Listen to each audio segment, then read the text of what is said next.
Pemimpin PN tak tahu beza kritikan dengan fitnah. Masa menghebah tuduhan tidak beringat ia benar atau fitnah. Apabila datang surat saman, baru mengelabah. Lalu dicari dalil bagi menegakkan hujah. Tujuannya untuk menghalalkan apa yang ditoma. Pencipta fitnah dan pengikutnya mencari simpati seolah-olah mereka adalah mangsa tindakan undang-undang terpilih oleh pihak yang terkesan dengan hebahan berbaur fitnah itu. Sedangkan mangsa sebenar ialah pihak terkena racun fitnah tersebut. Namun agak menghairankan apabila seorang yang pernah menerajui Institut Demokrasi dan Hal Ehwal Ekonomi IDEAS sebagai Ketua Pegawai Eksekutif tidak tahu beza antara fitnah dan kritikan. Apabila surat saman itu dilayang ke arah pemimpin Perikatan Nasional, maka Ketua Penerangan Bersatu Datuk Wan Saiful Wanjan cuba mempertahankan tindakan keji mereka. Dalam satu hantaran di Facebook bertajuk Anwar Jangan Gunakan Undang-Undang Secara Terpilih, beliau berkata, dalam kapasiti sebagai Perdana Menteri, Anwar seharusnya berani dan bersedia menjelaskan persoalan-persoalan yang ditimbulkan, bukan mengugut tindakan guaman bagi melenyapkan semua kritikan. Beliau berkata demikian dengan merujuk kepada laporan media mengenai tindakan Mahkamah Anwar terhadap Tan Sri Mahyadin dan Ahli Jawatankuasa PAS Pusat, Datuk Ahmad Amzad Hashim. Kenapa sejak menjadi Perdana Menteri, Anwar sangat nipis telinga dan tak boleh terima kritikan? Adakah Anwar mahu menjadi diktator yang tidak boleh dipersoal bidasnya? Adakah menuduh Anwar menerima bayaran sebanyak 15 juta ringgit ketika menjadi penasihat ekonomi Selangor tanpa bukti itu boleh dianggap sebagai kritikan?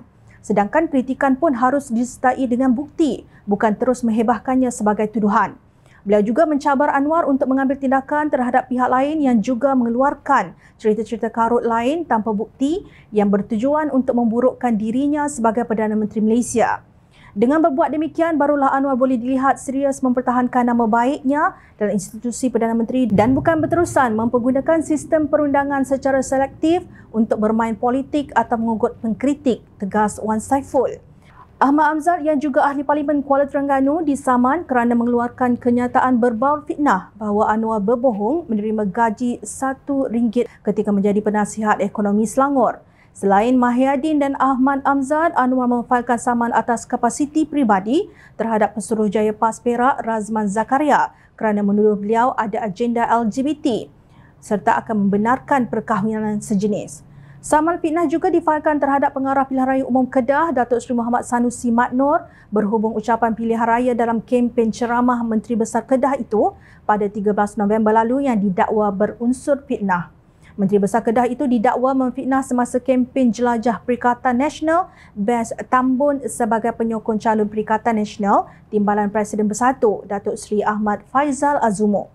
Ayat-ayat yang berbau fitnah itu tersebar luas menerusi TikTok, meniti dari telinga ke telinga, tersebar hingga mencapai jutaan telinga yang mendengar. Boleh pula Wan Saiful mengata Anwar sangat nipis telinganya. Adilkah tuduhan itu kepada seorang yang menerima jutaan cemuhan yang tidak benar gara-gara mulut lancang pemimpin yang begitu rakus ingin jawatan Perdana Menteri sehingga sanggup mencuri 10 ahli parlimen UMNO Barisan Nasional agar kononnya cukup 115 akuan bersumpah?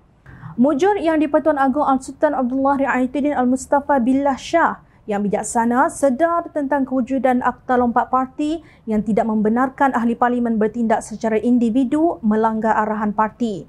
Justru lebih baik telinga nipis berbanding telinga kuali. Kerana telinga kuali akan menjadikan anda bebal. Terimalah nasihat daripada rakyat Marhain yang cintakan perpaduan dan kedamaian.